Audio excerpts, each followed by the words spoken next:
All right, welcome back to the deep dive. I've been thinking a lot lately about this idea of progress. Like as a society, we're always pushing for more, always trying to advance, but does it really translate to more happiness for us? That's such a great question. Yeah. And it's one that philosophers have been wrestling with for centuries. I mean, if you think about it, it's really at the heart of what it means to be human.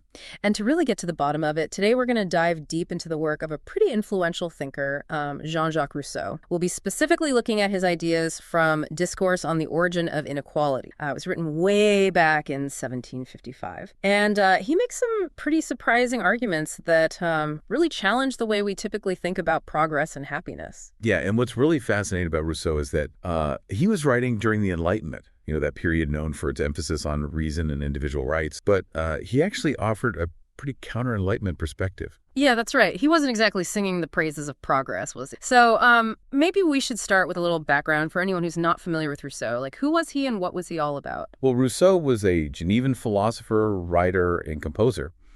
And he was actually responding to a question posed by the Academy of Dijon. Yeah. They asked, what is the origin of inequality among men, and is it authorized by natural law? And Rousseau's answer, well, it kind of shook things up.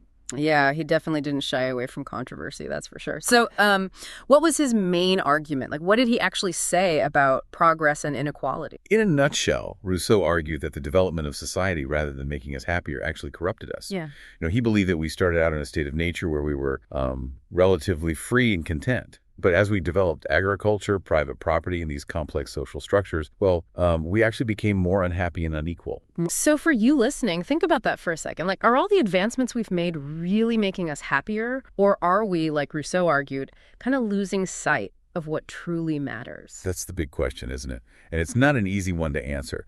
But to understand Rousseau's perspective, we need to start with his concept of the state of nature. Like, what did he believe humans were like before society came? Yeah, okay. Let's go back to the beginning. What was the state of nature all about? Paint us a picture. So imagine early human. They're strong, healthy, they're free, they roam around in nature. Their needs are pretty basic. They're mainly focused on survival.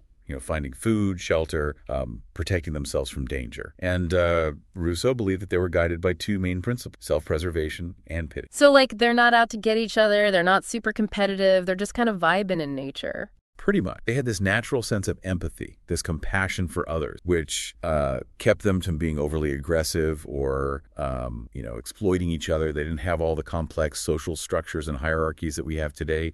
There was no vanity, no status anxiety, just a simple existence in harmony with nature. It's funny because when you describe it like that, it actually sounds pretty peaceful, like maybe even idyllic in a way. Yeah, and that's the point Rousseau was trying to make. He wasn't necessarily saying that the state of nature was some perfect utopia, but he did believe that it was a time when humans were more in touch with their true nature and less corrupted by the artificialities of society. Okay, so if that was our starting point, how did we end up in this, frankly, sometimes messy and chaotic world that we live in today? What went wrong?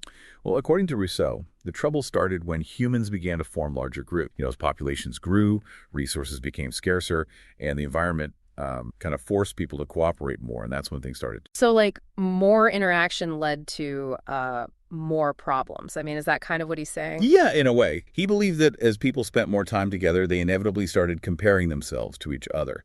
Who's stronger, who's more skilled, who has more possessions, and this is where things started to get downhill. So, like, the keeping up with the Joneses phenomenon, but, like, way back in the day. Exactly. Rousseau called this the birth of vanity, shame, envy, all those fun emotions that can really make life complicated. Suddenly, it wasn't enough to just survive. People wanted to be seen as better than others, more successful, more desirable. And that's when things really took a turn for the worse, right? I mean, that's when inequality really started to take root. That's right. Rousseau believed that the invention of private property was like humanity's original sin. Someone decided to fence off a piece of land and declare this is mine, and from that moment on, everything changed. So you're listening to this, and you might be thinking, okay, but isn't private property, like, a good thing? I mean, it's the foundation of our economy, but Rousseau saw it differently, right? He did. He saw it as the root of all sorts of problems. Like, once you have private property, you have inequality, you have people who have more than others, and you have people who have nothing.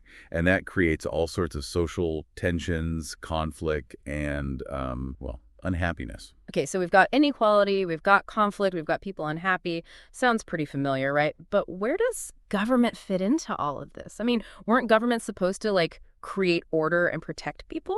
Well, that's the ideal, right? But Rousseau was pretty skeptical of government. He believed that it often just serves to legitimize and reinforce the existing inequalities. He argued that the wealthy and powerful use government to create laws and systems that benefit them, while often exploiting or oppressing those with less power. So for you listening, think about that. Like, who really benefits from the way our society is structured? Who makes the rules, and who do those rules really serve? And this is where Rousseau really clashes with some of those other Enlightenment thinkers like Hobbes and Locke. Hobbes believed that government was necessary to prevent chaos, that without a strong ruler, we'd all be at each other's throats. And Locke, well, he saw government as a protector of individual rights, especially the right to property. But Rousseau was more cynical, right? Like, he saw government as more of a tool for control than a force for good. Exactly. He believed that the idea of a social contract where individuals willingly give up some of their freedom in exchange for protection and order was often just a way to mask the fact that the powerful were exploiting the weak. So the poor were essentially tricked into accepting a system that kept them down.